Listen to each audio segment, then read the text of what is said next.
Sir एक अर्शे के पास काफी समय निकल गया, इसको लेके हॉस्पिटल को लेके काफी समय खंडर जैसा होने लगा था, लेकिन अभी आके इतने टाइम लेने के बाद एकदम से ये हुआ, उद्घाटन हुआ। इसके लिए आप क्या कह रहे हो?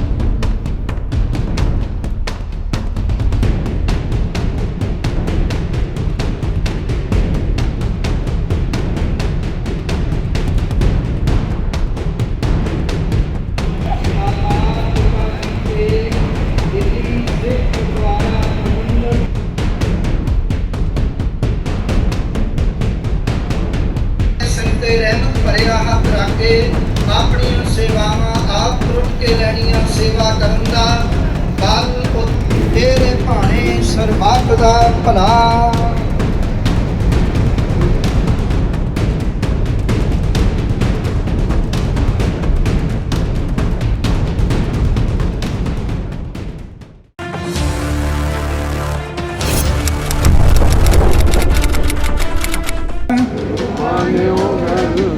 गुरु ग्रंथ जी माने हो,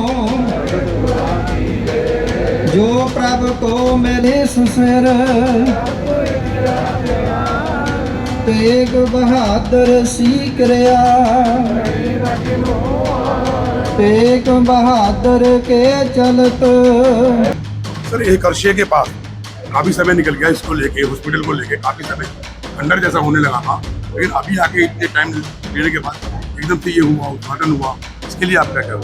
देखिए, ये पंथ रत्न बाबा हरबंस सिंह जी, उन्होंने इसकी नींव पत्थर रखा था 1999 में, और 2007 के आसपास उन्होंने मुकम्मल कर दिया था, हॉस्पिटल बना के तैयार कर दिया। लेकिन जब ये हॉस्पिटल अमली रूप पहनाना था जब इसको, तो उस समय के जो प्रबंधक थे सरदार परमजीत सिंह सरना और उनकी जो जुंडली, उन्होंने बाबा जी को इस हॉस्पिटल के प्रोजेक्ट से अलग कर दिया और ख़ुद उन्होंने कुछ किया नहीं। और ये इमारत जो इतनी शानदार इमारत बनी थी, बाबा जी ने बनाई थी संगत के पैसे से, वो राजनीति की भेंट चढ़ गई।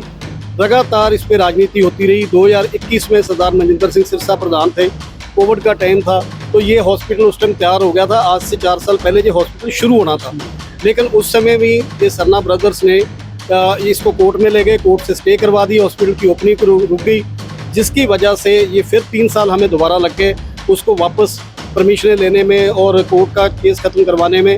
और अब ये मुकम्मल एक फेज़ हो गया इसका, जिसमें सारी फैसिलिटी है। 2 OT है, इसमें जनरल वार्ड है, सेमी डीलक्स रूम है, इसमें CT scan, MRI, ultrasound, x ray, हर चीज़ की फैसिलिटी है। सिर्फ डायलिसिस का ही है सब?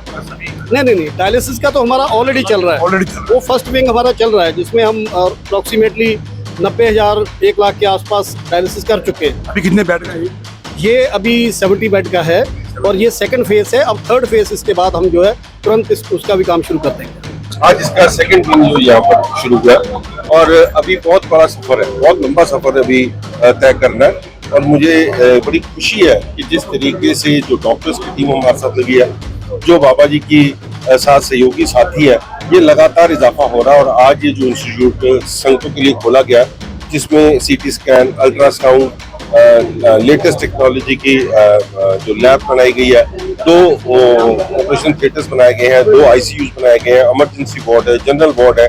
ये सारा 50 बेड का जो हॉस्पिटल है, इसमें 50 बेड तो हमें जो मान्यता मिली है, मगर इसके साथ साथ जो एडजॉइनिंग बेड्स हैं, जो हम OPD के टाइम पे भी शुरू कर सकते हैं। जो हमारा पुराना हॉस्पिटल यहाँ पर शुरू किया हुआ है, जिसको हम इस वक्त स्पेशलाइज्ड गायनी के रूप से शुरू करेंगे, ये सारे जो प्रबंध है, जो दिल्ली से गुरुद्वारा प्रबंधक कमेटी चला रही है, आज संगतों के लिए खोला गया। मैं समूह संगत को बधाई देता हूँ। हमारी दिल्ली की माननीय मुख्यमंत्री रेखा गुप्ता जी ने आज यहाँ आना था, और उनके द्वारा ये हमने बाबा बच्चन सिंह जी की अगुवाई में हमने उस प्रोग्राम रखा था। मगर कल जो अनफॉर्चुनेट हादसा हुआ, देश पूरा उस पर शोक मना रहा है। सो उन्होंने अपने जो सरकारी प्रोग्राम सारे कैंसिल किए। उन्होंने भी हमें शुभकामनाएं भेजी और कहा है कि मेरी तरफ से ये इनॉग्रेशन जो की गई है, क्योंकि जब इनॉग्रेशन की जाती है उनके स्टोन पे नाम लिखे जाते हैं, सो उनको की तरफ से भी शुभकामनाएं आई हैं और हम उनकी मजबूरी समझते हैं। सो हमें भी खेद था, मगर गुरु साहब का ये काम था, अखंड पाठ साहब की अरमता हो चुकी थी। सो ये आज हमने ये प्रोग्राम यहाँ पर किया। मुझे ये बताते हुए सारी संगतों को बहुत खुशी हो रही है कि आपके दिए हुए दसवंत से जो सेवाएं होती है वो आज सुचारू रूप से यहाँ शुरू हो रही है।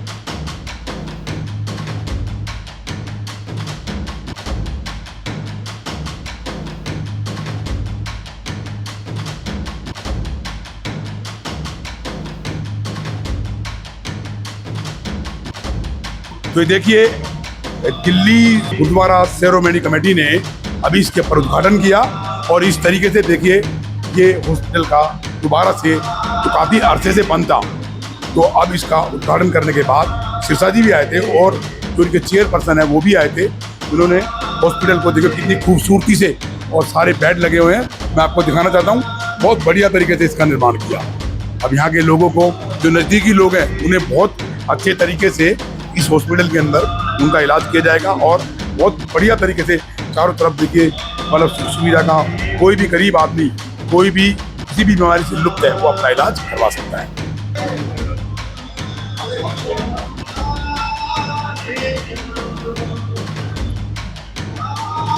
ये देखिए, ये भी एक रूम है और यहाँ पर 2 बेड लगे पड़े हैं और सामने बहुत अच्छा मतलब टीवी का भी इंतजाम है।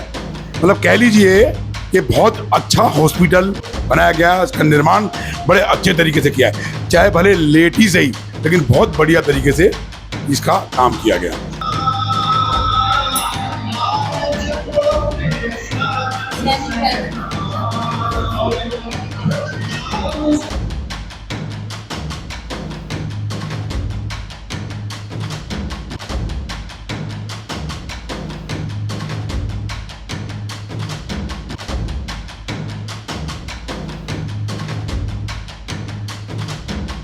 ये डायनेमिक फास्ट बॉक्स, जो internal condition and external condition are different.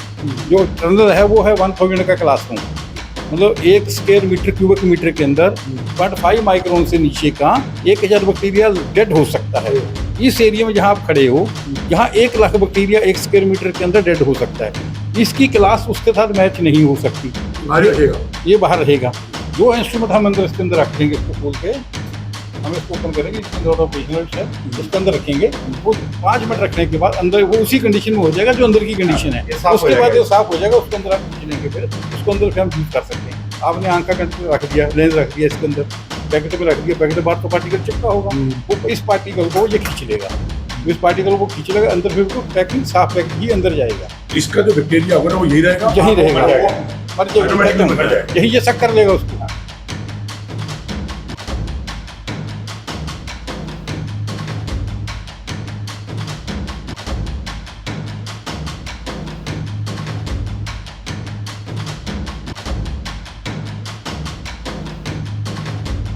किस यूज में तो जैसे आपने ऑपरेशन किया और इंस्ट्रूमेंट्स के ऊपर ब्लड स्टेन आ गए, उसको साफ रीस्टेरिलाइजेशन करने के लिए रीइंस्ट्रक्शन के उसको दोबारा से ऑपरेशन में जो यूज होती है, यूज है उसको निकालना है ब्लड, उसको जिसको भी रीयूज होने वाला है उसको पहले स्टेरिलाइजेशन करना होता है।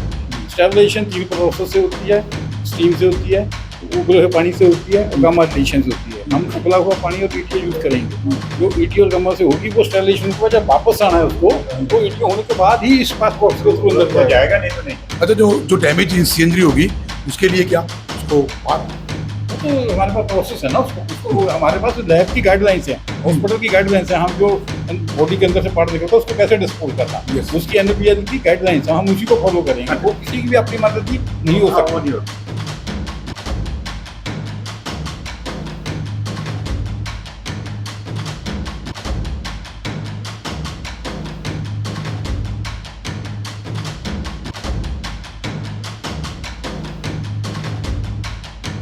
समाज में हो रहा भ्रष्टाचार हम कराएंगे रूबरू। शासन और प्रशासन में बैठे जनप्रतिनिधि जिन्हें जनता चुन के लाती है, हम दिलाएंगे जनता का अधिकार संविधान के तहत। अपराधी चाहे प्रशासनिक हो या शासनिक, हम करेंगे उनकी खोज और करेंगे पड़ताल संविधान के तहत। सबके लिए समान, सबके लिए बराबर।